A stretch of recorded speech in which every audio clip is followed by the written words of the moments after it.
Palakpakan nga naman natin ang ating Panginoon. Glory to God. Thank you, Lord. We're still in the presence of God. Amen. Sarap magpuri sa Panginoon. Parang gusto nang ituloy-tuloy ni Ate Golda. Tuloy-tuloy na lang. Hallelujah. Thank you, Lord. Yun naman talaga ang ano natin. Even the words that we speak every time we sing, the word carries power already. Amen. And the Lord is glorified in our worship. Praise God for the powerful worship that we have today. Amen. Glory to God. Na-energize ba kayo? So ready to receive the word from the Lord? Amen. Hallelujah. Glory to God. Thank you, Jesus. Bless you, O Lord. Salamat, Panginoon. We are in awe of you, God. Thank you, God, for your presence, Lord. Salamat, Panginoon. Truly, Lord God, you are magnified and glorified, exalted in this place, O Lord God. Salamat, Panginoon. Have your way and continue, Lord God, to take your place in our lives right now, in Jesus' name. Lord, have your way. Thank you, God. And right now, O Lord, I pray, O Lord God, that all our hearts are open, all our hearts are ready, Lord God, so that your word can truly, Lord God, be implanted in us, Lord, and nurture our hearts and our lives, O Lord God. We pray that we may receive your word, a rhema word from you, Lord God. For Lord, one word from you can change our life forever. And that's what we want, Lord God. That's what we want. That's what we came here for, Lord, to receive from you, God. We don't come here as per routine, Lord God, but we come here because we seek you and we want to hear from you. Lord, hallelujah. Be our speaker today, Lord. Hallelujah. Holy Spirit, take your place. We just give you the liberty to move in this place, to move in our lives, in our hearts, oh Lord God. We honor you, Lord, and we give you praise, God. In Jesus' name we pray. Amen and amen. Praise the Lord. Hallelujah. Magandang umaga po sa inyong lahat. Good morning. Wow, parang full house tayo. Yes. Praise. Meron ba tayong sa overflow room? May overflow room tayo dyan. Okay, praise God. At sa ating reception, we also have monitors. And also our Zoom worshipers and YouTube live worshipers. Praise God. Magandang umaga sa inyong lahat. Amen. Ba't pa nakaganyan kayo? Hindi naman kayo. Hallelujah. It's good to smile in the morning. Amen. Glory to God. So, as a reminder po sa lahat, ito, nire-remind ako dati, when I was young, bata pa naman ako. But when I was in my younger years as a Christian, laging sinasabi ng pastor namin, when you come to, when you come to listen to the Word of God, your heart should be in position already. Position to receive. Para daw aso, sabi nga niya, ba't gano'n? Yung aso yun ng, ganyan-ganyan, yung parang uhaw na uhaw. Sobrang nagsisik talaga. That should be our position whenever we hear from the Lord. Sabi nga ng Bible, di ba? Those who hunger and thirst for righteousness, they shall be filled. The Holy Spirit is here. If you are so full, dadaanan ka lang niya. But if you are so hungry, i-feel ka niya. Amen? So today, as we hear the Word of God, let us be hungry so that we can receive everything that we can receive from the Lord. Amen? We can grasp the revelation from God. Amen? Glory to God. So today po, this is the last series of our topic or theme, spiritual warfare. Amen? Hallelujah. Pang dulo talaga, pang Fifth Friday. Amen? Glory to God. And ito pong verse na to, this is always being mentioned. For the past few weeks na pinakinggan natin ang salita ng Diyos through our pastors. Ephesians chapter 6 verse 12. Of course, spiritual warfare, it is not flesh and blood. Therefore, we do not fight against flesh and blood enemies, but against evil rulers, authorities, or unseen world, against mighty powers in the dark world, against evil spirit in the heavenly places. Because flesh and blood is like what we are experiencing now, no, kapag may mga bomb dyan and all, na kailangang intercept. Kasi flesh and blood yan eh. May blood, merong pwedeng masaktan. But this is spiritual warfare, something that you do not see. Sabi nga ni Pastor Darwin last time, it is an invisible battle. Amen? So yun yung nilalaban natin. Amen? Pag binasa kasi yan, because normally when I'm reading the Word of God, I always put myself to something na practical ba yan? Pag binasa mo ba siya, maintindihan mo ba siya agad? Ano kaya yung ibig sabihin ng Ang kalaban natin ay rulers and authorities of unseen world. What is unseen world? And what is the mighty power in the dark world? Very spiritual. Parang, how can I comprehend that? Amen? So how can you comprehend an evil spirits in the heavenly places? And I think it's already been established to us. Like, Theology 101, God is good. And all the time, God is good. Theology 102, the devil is bad. Ay, hindi nyo. All the time, the devil is bad. And all the time, the devil is bad. Amen? Kung naniniwala tayong may Diyos, kailangan din tayong maniwalang may kaaway. Amen? That's why we have to be prepared. We have to be cautious. Hindi lang ang Panginoon ang meron tayo sa paligid natin or sa atin. Nandyan din ang kaaway, always trying to devour us. Amen? So, today, it's very important to know our position sa spiritual warfare na to.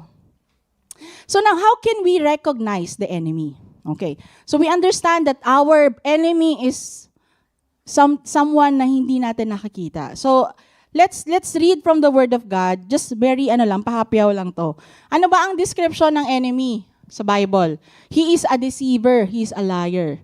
In 2 Corinthians 11:14, sinasabi doon that he disguised himself as the goodness or light to trick people, or angel of light. Amen? So ito yung disguise, no? It can be compared to like disguise of a better gospel. It promises a better version of faith and subtly remove the throne of God and replaces with human desire. Hindi natin alam, this could be an attack also. Like for example, if we come to church and we just want to hear what we want to hear, what will make us feel better, what will empower us to do better, you have to think twice. It is a true gospel. Because kung nawawala na, it remove the throne of God and it replaces it with human desire just to satisfy your flesh. It could be an angel in disguise. It could be a disguise of the devil to trick people. Amen? That's why we have to be cautious. We have to recognize the enemy. Amen? He is a liar. He is the father of all lies. He speaks falsehood and twists God's words to create doubt. Amen? As a liar. Ang sabi dito sa Book of Genesis, do you remember? Sabi ni Satan kay Eve, did God really say that? Sinabi pa talaga ni Lord yan? Na pag kinain mo yan, mamamatay ka. So ngayon, iti-twist niya ngayon. He is trying to plant doubt sa heart natin. Kapag hindi establish ang heart natin sa word ni Lord, mabilis tayong masusway ng kaaway. Because even Satan quote Bible verses. Amen? In Satan, he quote Bible verse in Psalms 91:11-12 when he tempted Jesus in the book of Matthew chapter 4. Sabi doon, during the temptation, telling him to throw himself down from the temple because God's angels would protect him. But the Lord says what? You shall not tempt the Lord your God. Amen, for it is written. Now for us, as believers of Jesus Christ, in this spiritual battle, it is important also that we equip ourselves with the Word of God. So kapag may mga ganito tayong nai-encounter, we have to recognize the enemy. Next. Okay, he is like a roaring lion. Di ba ang roaring lion? Sino ang roaring lion? Do you know? Lion of Judah. Roaring lion is Jesus Christ. Amen? Pero ang sabi dito, he is like a roaring lion. Kaya ang description sa kanya in 1 Peter chapter 5 verse 8, like lang kasi ginagaya niya lang. Pero ang sabi dito, ang purpose ni Satan dyan, he looks for weak spots to attack and pull people away from the Lord. Amen? Minsan to subtle, hindi natin masyadong napapansin. But this is how the devil attacks his people. By what? Repeated sin and temptation.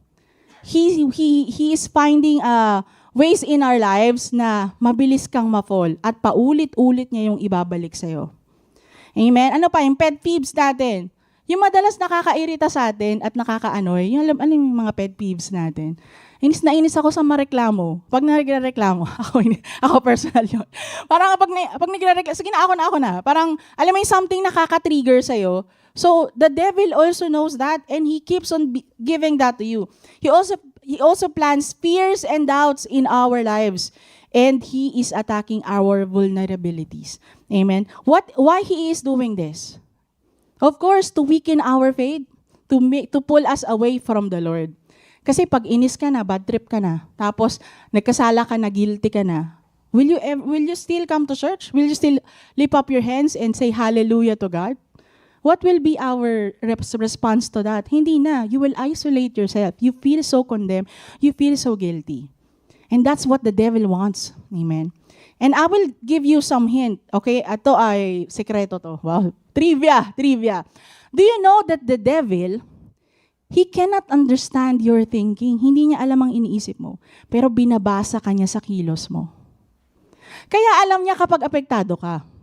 Pag magtinrow siya sa'yo ng something, temptation or sin or something na magpapainis sa'yo, kapag nag-react ka agad, ay, ito ang weakness nito. Paulit-ulit niyang ibibigay sa'yo. Hanggang sa mapagod ka, hanggang sumuko ka, hanggang sabi mo, I am not worthy anymore. I cannot do this. And that's what the enemy is doing. Amen? And again, isa pang recognition sa kanya, he is an accuser of brethren. At alam natin to, in Revelation chapter 12 verse 1, sabi doon, for the accuser of brethren who accused them before our God, day and night, imagine day and night, has been cast down. Sa Revelation, nag-cast down na siya. Pero sinasabi dito, day and night pala tayong na-accuse ni Satan. Every single minute of your life, ina-accuse ka niya. Because the enemy attacks your identity. He brings general hopelessness, makes you feel worthless, and say you are too bad to be fixed. You are not good enough. You are not worthy. You are not good. Yun ang mga pinaplan sa'yo ni Satan. Amen? At ina-accuse ka niya kung ano-anong bagay. Magkamali ka lang, ay, karapat-dapat ka ba? Naku, pataas-taas ka ba ng kamay? Naku, alam ko yung ginawa mo kagabi. Yung mga ganyan, di ba? So, God knows eh. And also the devil is watching your actions. So, he can easily accuse you. He can easily attack you. Amen? Praise God. So, itong mga to, yung mga schemes of the enemy, we can actually see the warfare that is going on. Amen? At yung warfare na to, sinasabi nga na, it's not flesh and blood. It's not something that we can fight na pinakapagbrunong baso tayo or combat. Amen? So where the actual battle takes place, where is the actual battle takes place? The battle is in our mind. Amen? The mind is the battlefield. Do you know that? Amen? So lahat nasa isip. Alam ko narinig nyo na to, na ang mga believers, hindi na tayo na poposes. Tama ba? Kasi alam niyo yung mga napoposes ng demonyo, diba? So, ang mga believers daw, hindi na napoposes because we have already the indwelling of the Holy Spirit. Hindi pwedeng iposes ang isang bahay na meron ng malakas na sa loob, na meron na nakatira. Amen? So, the Holy Spirit is already here. Hindi tayo pwede maposes ng kaaway. Pero pwede niya tayong ma-oppress through our mind. And we are all candidate for oppression. Alam niyo ba yon? That's why we have to know where to fight the enemy. Amen. Ito, ang title ng ating message for today is, Go Beyond the Devil's Arena. Amen. Wow, kala mo naman. You have to go beyond the devil's arena. So, kung ang battlefield ang nasa mind, yun ang arena ng kaaway. So, ang message for today, don't fight him in his arena. Matatalo ka. Kahit anong gawin mo, matatalo ka. Mas marami siyang alam sa'yo. Kasi ikaw ba? Sabi nga, di ba? Nagsaside pa ng verses si Satan. Ikaw ba alam mo yun? So, paano mo siya malalabanan ng verse? At kahit malabanan mo siya ng verse, kapag nandun ka sa arena niya, doon sa battlefield, sa mind, matatalo kasi mapapagod ka. Hanggang sa sumuko ka na lang. Amen. So, the message for today is very important because this is how we fight the battle. We have to go beyond the devil's arena. Amen. Ang sabi dito sa Philippians chapter 4 verse 6. And before I cite this verse, I just want to share, yung husband ko po, hindi ko alam kung alam nyo, meron siyang ganun kasi, he is most of the time, nagkakaroon siya ng anxious mind.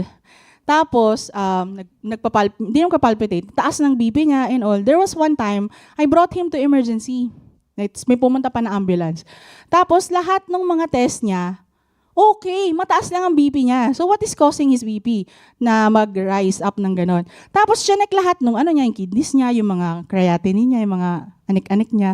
Okay lahat. So ano ang dahilan kung bakit mataas ang BP niya? It's because of stress, because of anxiety. That is causing his BP to rise up. Ngayon, ako naman, may kasi ako mag-advise, I quote these verses. Do not be anxious about anything. Sabi doon. Philippians chapter 4 verse 6, sabi doon, huwag ka kasing ma-anxious, huwag mo na kasing isipin yan. So, little that I know, I don't understand what he is going through. Di ba sabi doon, do not be anxious about anything. Until such time, na-encounter ko, nakaranasan ko yung nararanasan ni Daddy. Na parang, ano ba tong anxiousness na to? Sabi doon, anxious. Sabi kasi doon, do not be anxious about anything talaga. Ay, na-realize ko, ang daming nagpapa-anxious sa atin. Tama ba? Anxious is feeling worried. Sino dito ang di nag-aalala? Nag-aalala na, naku, bayaran na naman. Kailangan ko magbayad. Ay, papasok sa school ng mga bata. Ay, groceries. Uy, magbabayad ako ng utang. So, ang daming mga nagkakos sa atin to worry, right? And very eager. Nervous, another thing. Alam mo yung kuwari, meron kang kilala sa phone, kapag nag-message na, kinakabahan ka na. Wala, anong sabihin ko dito? Kaya, yung parang, nagre-ring na at siya yung tumatawag. Hindi mo, biglang magbibilis yung takbo ng yung tibok ng puso mo. Nangyayari ba yun sa inyo? Ako lang nakaranas nun. Yan, di ba parang gano'n? Yan na naman siya. So parang, may alam mo kung paano, alam ni Satan kung paano ka i-trigger. At yun talaga na, gre-react ka. Nagkakaroon ka na ng an anxious mind. Nagkaka-anxiety ka na. Especially this, very eager for something to happen. Yung kailangan gusto mo agad gawa ng paraan, gusto mo agad ng solusyon. I just want to share something. Ito very quick lang to, a little testimony. Not many of you know that I was scammed. Na-scam ako noong, that was December 2024. Tama ba? 2024. 2023 rather. Yun yung buntis ako on my second pregnancy. So, I was pregnant at the time. At nung panahon na yon, kakamatay lang ni Papa on the same year. Nagpapagawa kasi kami ng bahay. Yung bahay na yung kakontrata yon, 1.5 million yung parang renovation, yung bakod lang yun, tsaka gate tapos grabe ang mahal talaga. So anyway, binadgetan ko na yon, may budget yon. Kaso lang, pinapadala ko sa kapatid ko. Kaso lang on the same year, nawala si Papa. So, most of the expenses na ginamit, or actually all of them, doon pala ginamit sa pera ko. Ang sabi naman ng kapatid ko, hindi babalik yan ate kasi sa mga government, magbibigay sila, ganyan. So I was like, okay lang. Kaso hindi siya nabalik kahit piso, wala. So ang ending, nagamit siya. Ngayon, bayaran na ng kontraktor. Kasi matatapos na yung bahay. Kailangan ko magbayad and I don't have money left. I need like around 500,000 pa. Kasi nagbakasyon din kami, bumili ako ng ticket, revenue ticket kasi namatay si Papa, wala silang revenue ticket, wala silang confirmed flight. So I have to buy tickets for them. So there's a lot of expenses that had happened that time. And I don't have any money left. So what I did, ano kaya? Alam mo yung conscious mind natin, kanino kaya ako mangungutang? Ganyan. So ang nangyari, alam niyo sa mga Facebook feeds, may mga loan dyan. Easy lang ang process, one-day process. I took that bait. And then, sabi ko, nag-inquire ako, ay nako, maliit lang ang interest. Kaya ko to, pabayaran ko to in 2 years time or 1 year time. Kaya ko to yung monthly to, maliit lang interest. So, pwede. Basta mabayaran ko lang yung contractor kasi nakakahiya kasi matatapos na. Ngayon, ang nangyari, Edsy, doon sa may group kami. Tapos, ang hinihiram ko noon is 500,000. Ang sabi nila, para po mag-guarantee na you are capable of paying, you have to send po 10% of what you are asking. Parang alam din ni sister. Tapos, ang nangyari, 10%, that's 50,000, wala nga akong pera, di ba? So, ang ginawa ko, you know what happened? Eager for something to happen, kakaisip ko, I have credit card. Ginawa ko siyang cash advance. Nilagay ko siya sa account ko para mapadala ko, so I was able to send 50,000 pesos. Ngayon, enter the ganyan. Kaya ako nakumbinse, kasi yung mga kasama ko doon, nung sinabi nila na magbabayad, ayoko na magbabayad. Ganyan, sabi ko, ialis nyo na ako dyan. Kaso yung mga kasama doon sa GC, nag-try at na-send sa account nila. Pinagpadala pa ng screenshot na na-send yung 500,000 pesos sa account nila. So ako naman, mukhang totoo to ganyan. So, ang gullible naman ni ate. So ang nangyari, go din ako, go. Ngayon, nung sabi nga, isend na daw sa akin in 2 minutes lang. Hindi pa nagsisend, mga 5 minutes, 10 minutes. So, ano nangyayari? Sabi niya, check niyo nga po yung bank account. Yung bank account na daw na binigay ko, baliktad yung number. Na-lock yung account ko dahil doon yung kasi meron parang portal sila na kung magkano yung pumasok na pera sa'yo. Nandun na yung 50,000 na nilagay ko. Actually, 550,000 na siya. Isasend na sa bangko ko. Kaso lang, mali daw yung bank account. At kailangan daw ma-unlock, kailangan daw ng 10% nung nakalagay doon sa bangko. So how much is it? 110,000. Oh my gosh. Sa kahihinayang ko doon sa 50,000 na binigay ko, dahil 50,000 ko nandun nanghinayang ko para ma-unlock. I asked from someone to lend me 110,000. During the time, Ading, Kat, and James, they are processing their to go to Canada. So marami silang pera at that time. Sabi ko, Ading, pera muna ako. Ibabalik ko din sa'yo kasi sabi niyo, i-send naman sa account ko. Ganyan. So 110,000. Okay, nagpadala na ako. Na-unlock. Kaso lang, kailangan daw ng password. Kailangan magbayad ulit ng 10%. Oh my gosh. 20% pala yun kasi 110,000. So another 15% or something. Sabi ko, grabe, ang laki na. Nanghiram pa ako sa kanila. Sabi ko, Ading, isa pa ulit. Nanghiram na naman ako 100,000 plus. I dispense 265,000 pesos sa kanila. At hindi pa rin nila masend sa akin. Kailangan ko na naman daw ng another percent. Tinawagan ko nun si Ate Golda. I don't know, Ate Golda, if you remember this. Sabi niya, Ading, parang hindi yan okay, ganyan. During the time I was in the meeting, nanginginig na ako. Ang laki na ng pera na nabigay ko. Tapos, ako nga yung nangangailangan tapos ako pa ngayon may utang. So, ang nangyari, tinawagan ko yung mga kasama sa GC. Totoo bang na nyo ganyan? Ano ba yung nangyari sa'yo? May mga ganun pa, mayroon pa silang mga empathy. Tapos, nung tinawagan ko yung isa, kinancel niya, sabi na sa work daw siya. Chinek ko yung remittances nila. Di ba nagpadala daw sila? Nasa GC yun Chinek ko may Aldar kasi doon sa airport. Photoshop siya. Iba yung nakalagay doon sa screenshot, doon sa totoo.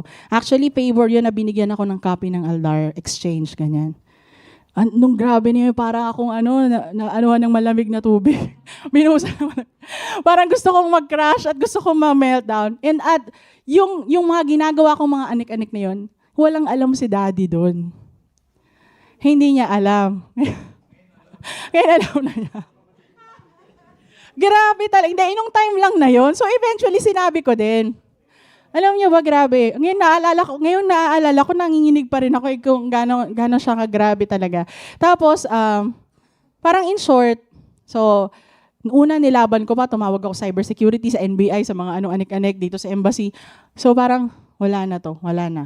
Parang kailangan na lang tanggapin na nawalan ako ng pera na gano'ng kalaki. At nagkaroon pa ako ng panibagong trabaho, ng problema, kailangan kong bayaran si Kat. Kailangan kong bayaran yung inutang ko sa kanya. Ay, thank you, Lord. Hallelujah. So the rest is history. The Lord made a way naman to save me from there. But that stress, I think, nung ina-analyze ko yung mga nangyari, I think that's one of the reason why I lost my baby. Because of so much stress. Imagine the stress that it gives me. Imagine the stress that the devil could give to us because of our anxious mind. Amen?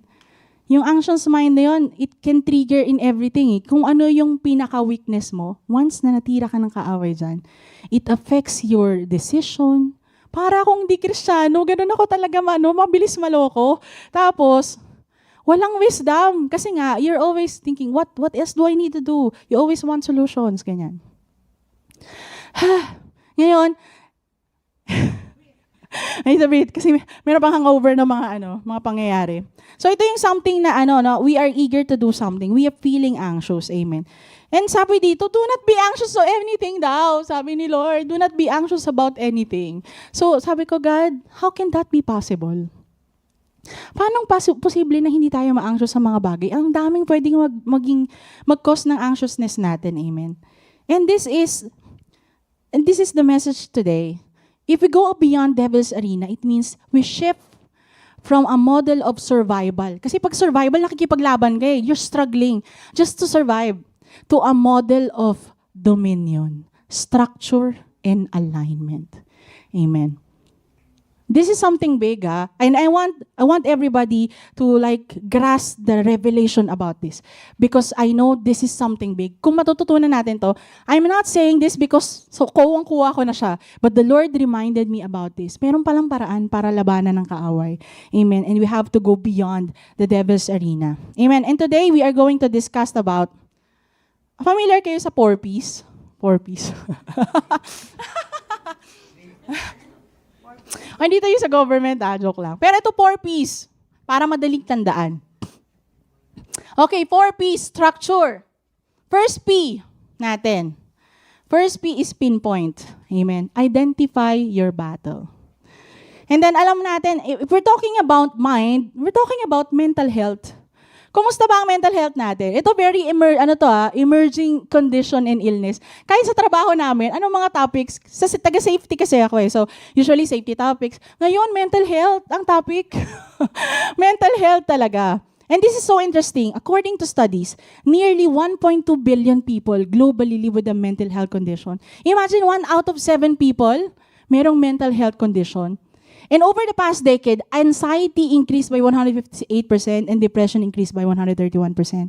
And in the Philippines, if we're going to the Philippines, around 12 million suffered from mental health. Ito lang yung registered ng DOH at saka WHO. Hindi pa yung mga ang diagnosed. Amen? And, alam niyo ba ang majority ng bracket? Gen Zs ngayon ang nakagsasuffer ng mental health. So mga baby boomers, ang mga millennials, medyo mga resilient tayo. Kaya nga, fighter tayo. Sila talaga, hindi emergency. So, according to studies, 1 out of 5, can you imagine? 1 out of 5 Filipinos experience active depression or quiet crisis and considered ending their lives. May mga suicidal tendencies. Anong common reason ng depression? Heavy social media exposure. Isolation. Ito yung mga ginagawa ng kaaway. Social media, parang hindi ka lang mapansin, hindi ma-heart yung, grabe, hindi na nila ako gusto, mga ganyan. So parang, you are so affected by it, depressed ka na ba? Bakit kaya hindi niya pinansin? Ayoko na. Ayoko na sa earth, ganyan. So dito sinasabi na, yung isolation, academic pressure, result of pandemic period, ito yung nagkakos ng depression. Anxiety naman, financial instability, naku, wala na kaming pera, ganyan. So job market insecurity, future uncertainty, and this causing us anxiety. Amen? And because of this, ito mga nararanasan natin, this is not something na hindi normal. Kasi usually, pag Christian ka, dapat di ka na anxiety. Christian ka na eh. Meron ka ng Jesus Christ sa heart mo eh. Dapat di ka na na-depress. Ano ka ba? Christian ka na. Ano ka ba? Ano pang purpose ni Lord sa'yo? Hindi ka ba nagpipray? Ganyan. So may mga ganun, di ba? May mga tayo na, anong klaseng, ang tagal-tagal mo na nag-church, nagde-depress ka pa? Nag-anxiety ka pa? And I want to introduce to you a man of God. Okay?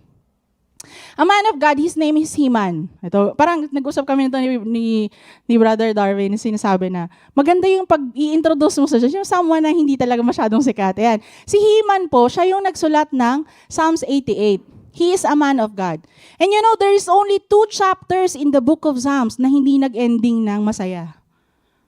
Psalms 44 and Psalms 88. At siya yung isang author ng Psalm 88. Di ba usually sa Bible, kung malungkot maumpisa sa dulo, but the Lord is my righteousness, the Lord is my strength, the Lord is my salvation. Pero dito, malungkot ang 88. So si Heman, he is a chief musician, singer yan, musician. He is also officially called King Seer, advisor, and he is very wise.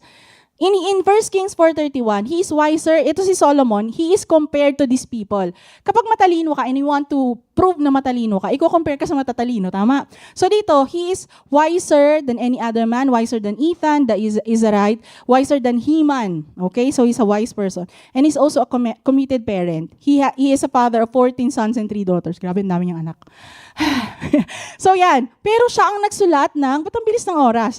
Ang nagsulat ng Psalms 88. Ito ang ang snippet ng Psalm 88. I don't know if you can relate to this. Sabi ni Heman, Psalm 88, 3-5, "For my life is full of troubles. Death draws near." Sino sa inyo dito na parang, ano ba yan, puro na ng problema? Kulang pa ba, Lord? Paulit-ulit nila, ito na naman. So, I am as good as dead. Grabe na yung sobrang depression niya. Like a strong man with no strength left. Wala na akong lakas, God. Pagkatapos na hindi pa natapos yung problema na naman. "They have left me among the dead, and I lie like corpse in the grave. I am forgotten, cut off from your care." Yung feeling mo, iniwanan ka na ni Lord. Feeling mo, God, pinapakinggan mo pa ba ako, Lord? Lord, ang tagal ko na nagpe-pray sa'yo, bakit ganito pa din ako? Yun ba yung pakiramdam mo? At ito grabe. Itong second part, verse 13 and 14. Saan ba yan? Verse 13 and 14, "O Lord, I cry out to you." Sino dito yung laging umiiyak sa Panginoon? "I will keep on pleading day by day, O Lord. Why do you reject me?" Feeling rejected ka ng Panginoon. Feeling mo, why do you turn your face from me? Yung parang feeling mo hindi ka na pinapakinggan ni God. Kahit ilang iyak pa ang iniyak mo, feeling mo wala si God, hindi mo siya maramdaman. At dito siya nag-end, verse 18, "You have taken away my companions and loved ones. Darkness is my closest friend." And that's how it ended. Bakit hinayaan ni Lord na nasa Psalms yan, no? But it's a good thing that it's there. You know why? Because God doesn't want you to feel na hindi ka niya naiintindihan. The Lord understands. The Lord recognizes our feelings and emotions too. Amen? But He never left us like this, in this condition, without any weapon. Kaya nga may weapon tayo, di ba? And any strategy, how can we battle this? Can we combat to this kind of condition na parang feeling helpless tayo? Amen? And I remember, when I was thinking about, Lord, ano bang i-preach ko today? I remember this preaching from my very, very long time, from a long time ago sa pastor namin. Noong time na yon, hindi ko siya naintindihan. Pero ngayon ko siya naintindihan. Amen? So, second P, pause. Okay? First one, pinpoint. Second P, you pause. You need to understand your spiritual position. And this is the most important part of the piece. Okay, for me, understanding your spiritual position. Makinig tayo. Ephesians chapter 2, verse 5-6. "Even when we were dead in trespasses, He made us alive together with Christ and raised us up together and made us sit together in the heavenly places in Christ Jesus." Pag binasa mo, okay. Pero what this is telling us? He's telling us that we are seated together in the heavenly places. Imagine this, mga kapatid. Na-share ko to sa music team last time. I don't know. I think I did. If we're thinking about or dealing about our issues, we think about them, right? Pero pag lumabas ka doon, parang naglalaro ng chess. If you're playing chess, minsan, di ba, hindi mo maisip, ano kayong gusto kong ititira? Kasi hindi mo mabasa masyado yung galaw ng kaaway. Pero subukan mo yung nanonood sa kanila. Kita mo yung galaw niya, alam mo yung susunod na galaw para matalo siya. We need to be in that position, away from ourselves. Kapag nasa middle tayo ng crisis, ng problema, we always think about it. Nakikipag-battle tayo sa mind. You have to get out from there. Ang sabi dito, you have to know your spiritual position. You have been seated together in the heavenly places. For us to appreciate it more, let's go back to Ephesians chapter 1, verse 19-21. Ang sabi doon, "And what is the exceeding greatness?" Greatness na exceeding pa. "Exceeding greatness of His power toward us who believe. According to the working of His mighty power, which He worked in Christ, when He raised Him from the dead and seated Him at the right hand in the heavenly places." Same seats that we are sitting, kaya nga together with Him, di ba? In the heavenly places, where am I now? His might, exceeding greatness toward who believe according to the work of His mighty power, which He worked in Christ, He raised Him from the dead, seated Him to the right in heavenly places, far above all principality and power and might and dominion. And this is the devil that we are talking about. The battle, the spiritual battle, yung principality, yung power and might and dominion, far above. You are seated far above them. That is your spiritual position, mga kapatid. Kaya when we fight this battle, don't fight in His arena. Go beyond. Go beyond it. Umalis ka sa sitwasyon mo para makita mo kung anong ginagawa mo. Kasi doon ka makakapag-isip ng maayos. Amen? Amen? Nakuha to? Amen. So this is very important. We have to understand our spiritual position. Go beyond. Do not fight the enemy. Matatalo ka dyan. Doon sa arena niya. But go beyond it. And our third P, bago pala yun. Kung na-notice nyo dito sa Ephesians chapter 2 verse 5 and 6. Okay, next slide po. 5 and 6, sabi dito, made us alive together, raised us up together, made us sit together. Mga kapatid, this is past tense, meaning to say it's done already. This is not future promise pag pumunta tayo sa heaven. It is a present spiritual reality. And you have to believe it. You have to believe it in yourself. Amen? You have to believe, I am the righteousness of God. I am seated together with Christ. I can see myself. Anong ginagawa mo, Shire? Ba't ganyan ka mag-isip? Bakit ganyan ang decision mo? Hindi ganyan dapat. So in that way, the Lord will able to help you and renew your mind because you're seated together with Him. Amen? Now for our third P. Hallelujah. Ay, meron pa palang isa. So fighting the devil's arena means focusing or meditating on the negative. Tama ba? Bago tayo tumawid sa third P. So kapag ganun kasi, ang sabi dito, napanood ko to because I'm not an expert when it comes to brain. Pero ang sabi dito, natitrain pala ang mind natin pag yun ang palaging iniisip natin. There's what you call neural pathway yan sinabi. Kapag ang mind natin nag-iisip lagi ng negative, this will result to training our mind to be anxious and depressed all the time. Konting kibot, this could go wrong. Nothing is working. What is happening? Everything is falling apart. Lahat, ganun. Ang magiging response natin, wala pa nga ganyan na naisip mo. Kasi nga, na-train na yung mind mo na ganun ang laging iniisip. Ngayon, this is science. Neural pathway, ang sinasabi dito, is a connected series of nerves, neurons, that send electrical and chemical messages from one part of the body or brain to another. These pathways act as communication tracks and let us move, feel, learn, and think. Kaya nalalearn natin siya, na-think natin siya, na automatic siya na napopropose sa mind natin. Kasi nga, nagkaroon na siya ng neural pathway. And now, how we combat this is for third P. Third P is pray. Present it to God and submit to His will. We have to pray. First one, pinpoint. Second one is to pause, and now it's to pray. Naalala niyo si Jehoshaphat? Diba? Kilala niyo ba? Si King Jehoshaphat. 3 kingdom ang nagsama-sama at nagkaisa para kalabanan siya. So ngayon, grabe rin ang anxiety rin ni Jehoshaphat that time. Ang sabi niya sa 2 Chronicles, imagine sabi niya, "Oh God, will you not judge them? For we have no power against this great multitude. Wala kaming kapangyarihan dito. We are outnumbered. And that is coming against us. Nor do we know what to do. We don't know what to do, God. Anong gagawin namin dito? But our eyes are upon you." This is a good thing about what Jehoshaphat did. He presented to God. There's nothing wrong to present your issues to the Lord. But you have to end it this way. But our eyes are upon you, God. Our eyes are upon you. Now we're talking about neural pathway. Prayer breaks that.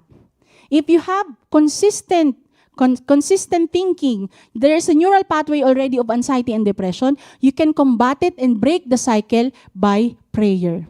Once you pray, declare the word of God, you commit to the Lord, you talk to God. Do not be isolated, mga kapatid. Yung feeling mo pag may problema, hindi ka na sasama sa kanila. Ako na lang mag-isa. Ayoko na. Nagiging aloof ka na sa lahat. Yun ang gusto ng kaaway na mangyari sa'yo. At ang kailangan mong gawin, you present it to God. You even come to the church.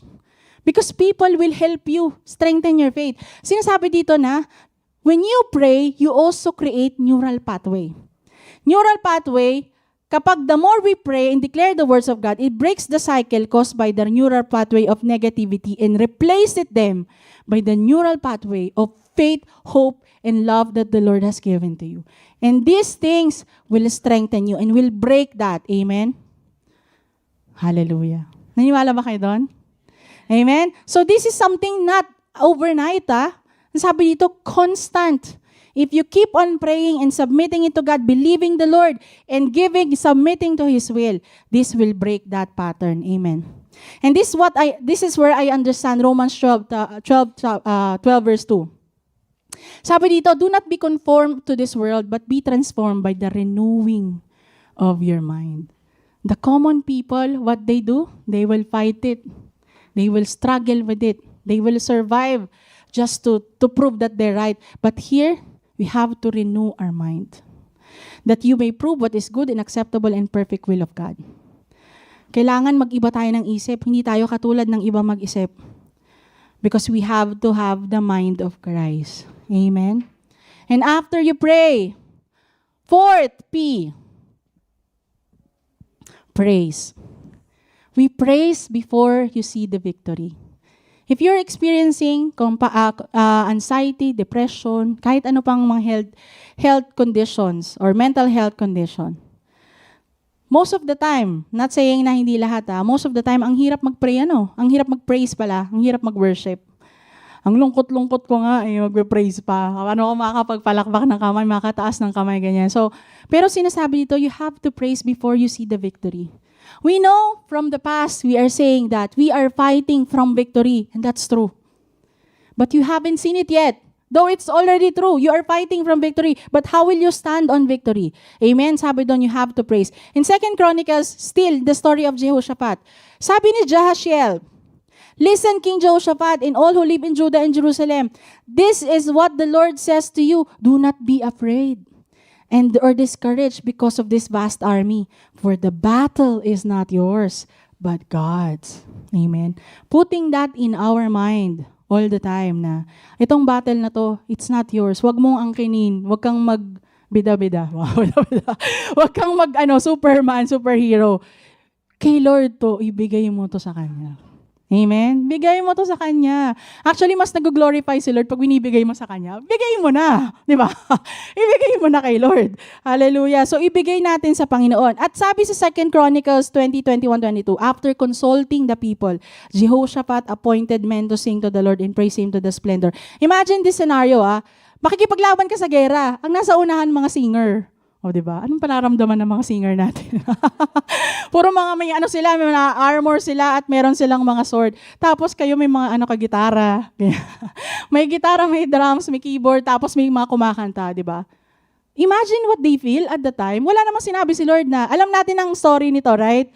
That the enemy will fight among themselves and they will, but hindi nila alam yon. Imagine, hindi nila alam kasi mas-spoil na. So, hindi nila alam na gano'n mangyari. So, you have to praise before you see the victory. Kapag nakita mong patay na silang lahat, ay nako, ang sarap mag-praise kay Lord. Kasi panalo na tama? Pero pag hindi ka pa panalo, kaya mo bang magpuri? Amen? And this is what the Lord wants us to do. We have to praise God. We have to praise God even before we see the victory. Amen? Hallelujah. Gagawin natin yon. Amen? Glory to God. At ito, just to recap po, mga kapatid. 4 P's to go beyond the devil's arena. Pinpoint. Identify your battle. You pause. Understand your spiritual position. You pray. You present it to God. Submit to His will. And you praise. You praise before you see the victory. And to close, this is our conclusion. Instead of entering the ring every time a conflict arises, spiritual maturity operates from a settled position. Victory is treated not as a goal to be won through endless struggle, but as a baseline. We start from victory. At dito ko na-realize, itong sinasabing settled position, if you know the armor of God, in Ephesians chapter 6, verse 11 and 13, put on the whole armor of God that you may be able to stand. Nagets niyo yun? You just need to stand. You don't need to sway the sword immediately. Just stand. Binigyan ka ng armor to stand against the wiles of the devil. Therefore, take up the whole armor of God that you may be able to withstand in the evil day. And having all done, to stand. You pause. You pray. And you praise. And now, the meaning of Philippians chapter 4 verse 6 has totally changed. If we are in this position, sabi ni Lord, do not be anxious about anything. But in every situation, by prayer and petition, with thanksgiving, present your request to God. the meaning has totally changed. The moment we understand that the battle is not ours, but it's God's. Amen. Hallelujah. Hallelujah. To God be all the glory. Thank you, Lord.